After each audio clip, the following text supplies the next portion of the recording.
Hello YouTube. What we're going to talk about today are these, what some people call the demo knife. This was a stainless steel pocket knife originally issued to troops, Marine Corps troops specifically, during World War II. It was such a popular item that the military eventually started issuing them to all troops, and so they went from that to, for the Marine Corps, just the USMC, and what you tend to normally see, which is just US. The original World War II version has brass liners between the springs. It says U.S. Marine Corps in full print, and the blades are carbon steel instead of stainless steel, so you'll see a little rust on there. Real easy to sharpen, takes a great edge. This one, this happens to be one I just have for the collection. I cannot help myself from collecting these things. Every time I see one at a good price, I snap it up. Earlier versions have a little nub on here to help you get it out easier.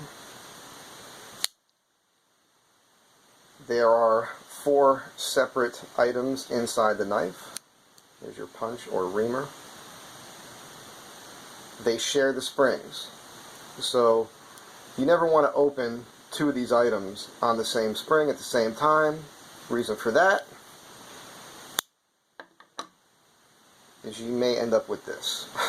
Broken springs. I did not do this. A friend of mine who knows I collect these gave this to me.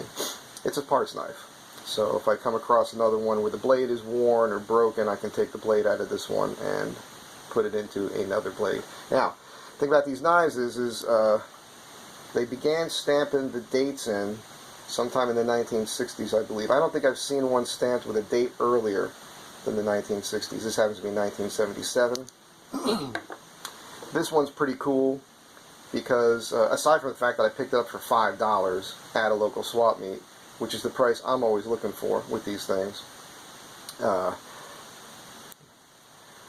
McAllister. It has the nub, and it happens to be, what does that say there, 1965. So you've got a Vietnam era Camillus. Most of these you will find are marked Camillus. Really neat knife, this one. It has the nub on it still. Always love to find those. It's really cool. So again, most are Camillus. I love the USMC version because I was in the Marine Corps, and I've actually been carrying one of these in my pocket since high school. I graduated high school in 1985, and I was carrying one of these around since maybe actually junior high. Not the best knife to carry in a pocket because of this hard edge. I think I took this one down with a file a little bit. You know, if you carry this in your front pocket, these corners will wear through your denim. So I've got a lot of jeans and shorts with a hole on my front thigh from this, which is why I started carrying your Swiss Army knife in my front pocket, because it's rounder here and it doesn't wear out the material so easily. Anyhow, I still love these things. I give them to friends. I pack these away in all of my survival kits. I have quite a few. Speaking of which, here's a little thing I put together many years ago. This I had in the Marine Corps. I was in the infantry, and a lensatic compass case that I squeezed a whole bunch of gear into. And the reason I'm breaking this out is I keep one of these in here, and this is my favorite version. I don't know, I've got 3 favorites. The original World War II, the 1965, and this one. And this one is a favorite because it's a Western USA. That's not something you see very often. There's no date marked on this. The blade, it has a different bevel to it. Different shape than the Camillus. Your Camillus is a faster manufacture. So it's flat across here. Flat blade. Your Western has a bevel shaped into it. You can see the difference. Deeper fingernail cut to grab it. Like they're all like that. Let's see. Here's another Camillus later from 1994 compared to the Western.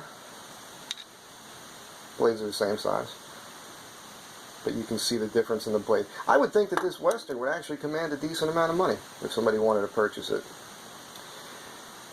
I've been carrying these for years. Like I said, I will do a mod on these with the can opener where I will sharpen this edge.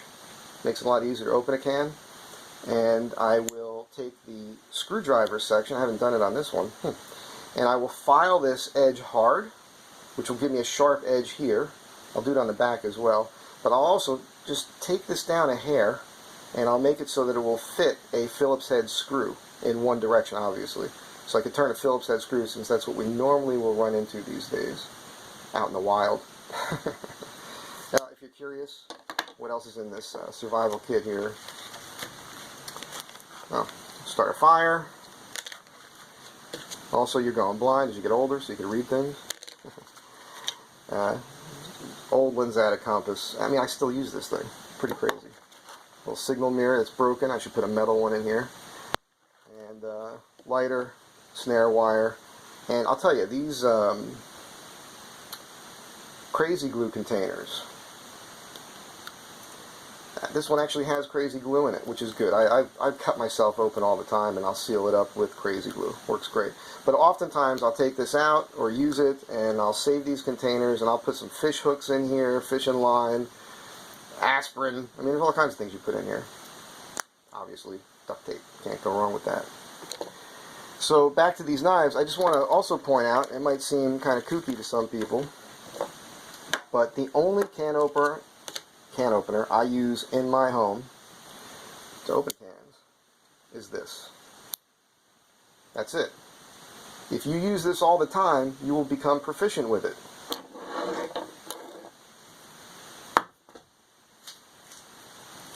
This hooks on the edge and you dig into the can. I'm going to open this up right now for you, show you how easy this is. Yeah, it takes about a minute, less.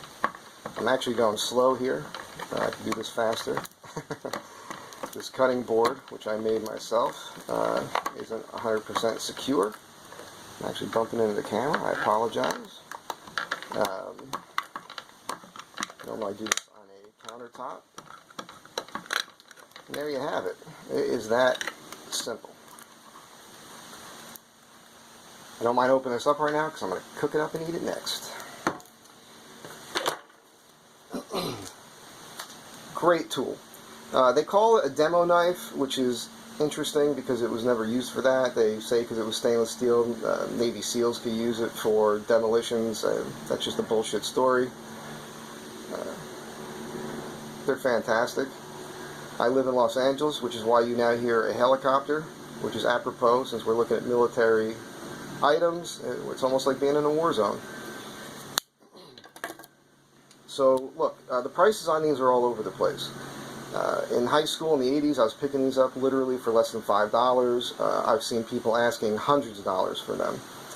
When I'm at a swap meet, or if I see one online, and if it's $20 or less, I will snap it up.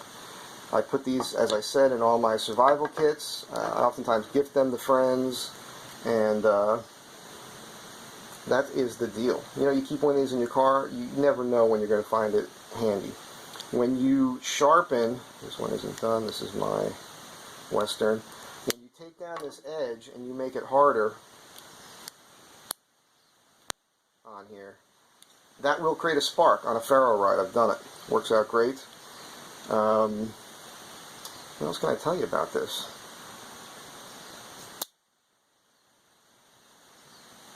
Oh, let's get to the Reamer. So this one has been used quite a bit. You know, when I was a kid, I was on the first aid squad, and I asked an old vet. I pulled out my knife and I handed it to him. I said, "Hey, what's this for?" And he started cleaning his fingernails. He says, "Oh, it's for cleaning your fingernails." But actually, it's a punch. This thing is fantastic. You can drill holes in leather with it. You know, I'll tell you, if you're wearing a leather belt and you're out in the woods and you're losing weight, that actually comes in handy. I have drilled holes in wood with this, and I'm talking hardwoods. And if I had thought quick enough, I would have had a piece of wood here for you to demonstrate that. I this is a piece of softwood. This is unprepared. I did not think I was going to do this for you, but let's try it out. This one here is a little worn down. I mean, I use these things. Let's see what this one looks like. Here we go. There's your factory edge. That one's a little thin. I don't know if you can get that. There we go. But you basically just stab this in here and turn. Now I've done this on oak. I've drilled a hole through a 3/4 inch piece of oak. You see how fast this is going in a piece of softwood. Now you say to yourself, why do you need to drill a hole? Well, I'll tell you something. If you're out in the woods and you're building shelters or traps, this is great. You could drill holes, run paracord. It just makes things a lot stronger. So there you have it. The U.S. government issue stainless steel pocket knife, originally issued to the Marine Corps. That's just so badass. You wonder where this knife's been, what it's done. So cool. Anyhow, hope you enjoyed this. It's off the cuff, unscripted, and in your face. Semper Fi. Have a good day.